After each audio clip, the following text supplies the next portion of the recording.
It was a warm, sunny morning.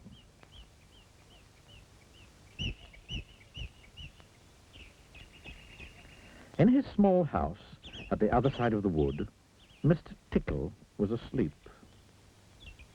You didn't know that there was such a thing as a tickle, did you? Well, there is.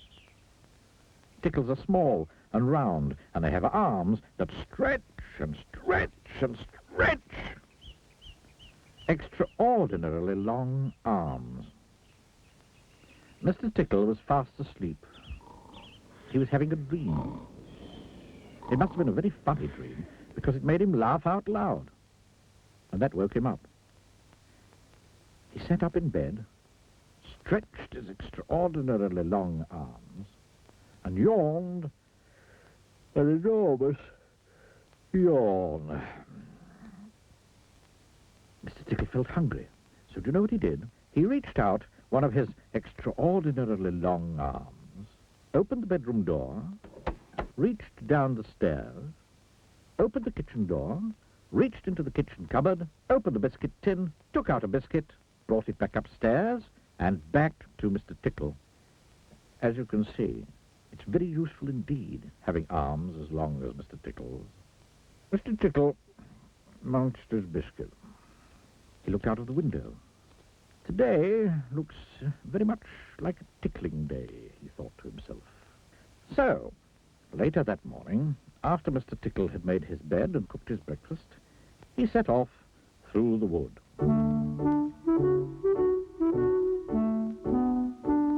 As he walked along, he kept his eyes very wide open, looking for somebody to tickle, looking for anybody to tickle. Eventually, Mr. Tickle came to a school. There was nobody about, so, reaching up his extraordinarily long arms to a high window ledge, Mr. Tickle pulled himself up and peeked in through the open window. Inside, he could see a classroom. There were children sitting at their desks and a teacher writing on the blackboard. Mr. Tickle reached in through the window with that extraordinarily long arm of his, went up behind a little boy called Peter, and tickled him on the back of his neck. Peter giggled out loud. "Stop that giggling at once," said the teacher sternly. Mr. Tickle waited a minute, then reached in through the window again. Mr. Tickle's extraordinarily long arm went right up to the teacher, paused, and then tickled. The teacher jumped in the air and turned round very quickly to see who was there. But there was nobody there.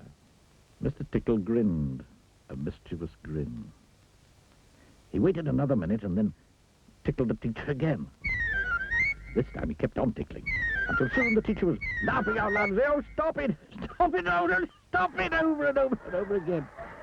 All the children were laughing too at such a funny sight. There was a terrible pandemonium. Eventually, Mr. Tickle thought he'd had enough fun. So he gave the teacher one more tickle for luck, and then very quietly brought his arm back through the open window. Chuckling to himself, he jumped down from the window, leaving the poor teacher to explain what it was all about, which of course he couldn't. Then Mr. Tickle went to town. And what a day Mr. Tickle had. He tickled the policeman on traffic duty at the crossroads in the middle of the town. It caused an enormous traffic jam.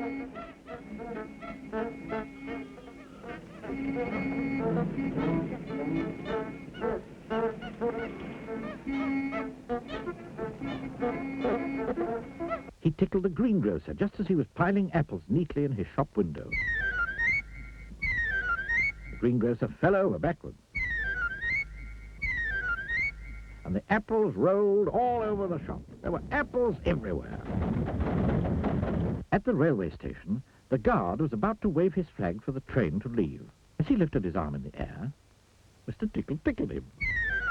And every time he tried to wave his flag, Mr. Tickle tickled him. And tickled him again. Until the train was 10 minutes late, and all the passengers were absolutely furious.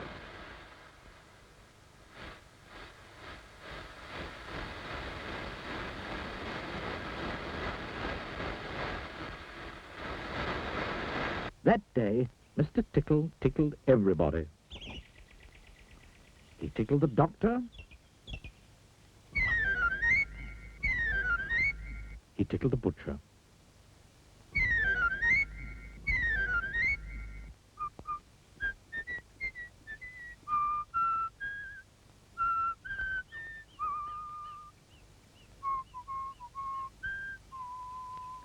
He even tickled old Mr. Stamp, the postman, who dropped all his letters into a puddle. Then Mr. Tickle went home.